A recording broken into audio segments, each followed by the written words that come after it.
penultimate round of the season, back here at AAMI Park. I guess how have the boys pulled up from both the trip to New Zealand and the disappointing way that the game ended? Yeah, good. We're all come back. Everyone's fit and healthy.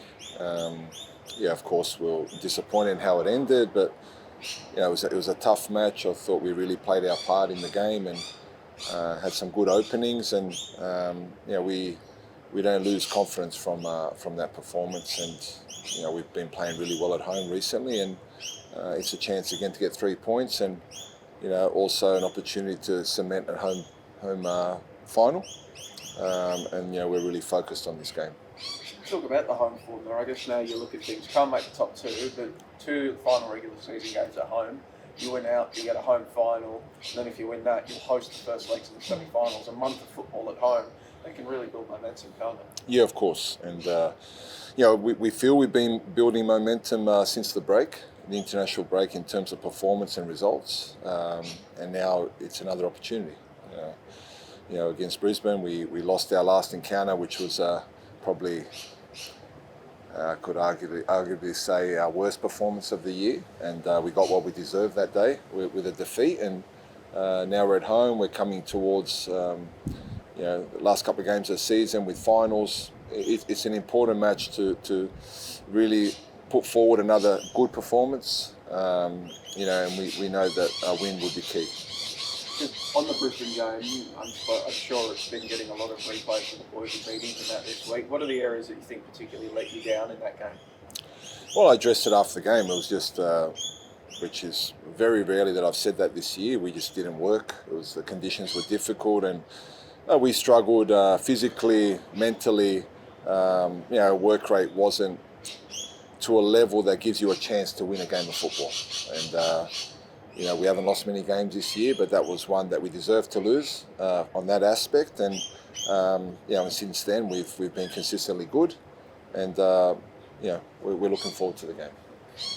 The Wellington result last week, a late goal. There's been lots of late goals in your games. You've been on the right side of some, but you've been on the wrong side of others, and it feels like that's a league-wide trend as well. A lot of late goals. What do you think that's down to? I don't know. It's a very good question, because I think all round you're seeing goals scored late. We've scored a lot of goals late and won a lot of games late, and we've dropped points late as well. I don't know if it's the added time. In both halves, you're averaging an extra 10 minutes a game now.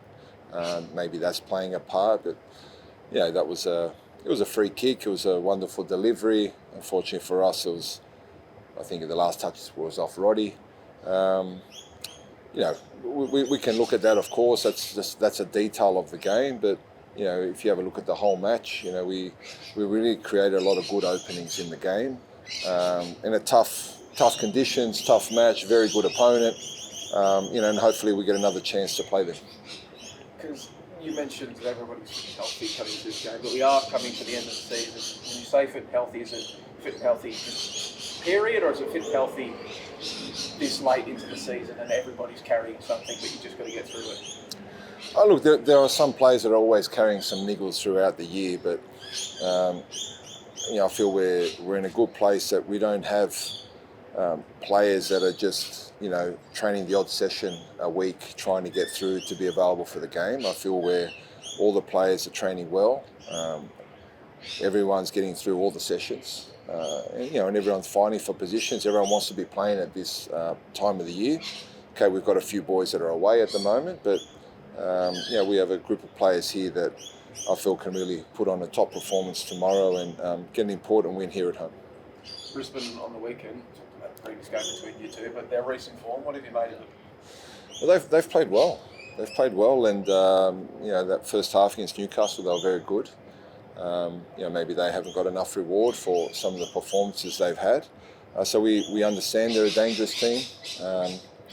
As I alluded to earlier, we know what happened in our last encounter. So certainly they'll be respected by us, as they should be. And we've just got to really focus on our performance, what we do with and without the ball, and know that we have an opponent that will not give us anything, and we'll have to earn the 3 points. And we understand that, we expect that, and we just got to produce the performance we're after on the pitch.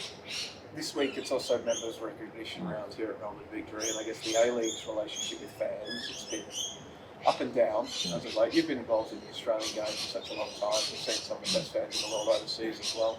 What do you think are the most important factors involved in building love and affection between fans and clubs and leagues? Yeah, probably a range of issues, but I think fans just want to have clarity and probably better understanding and communication with probably the governing body, their own football clubs, the league when they travel, away fans,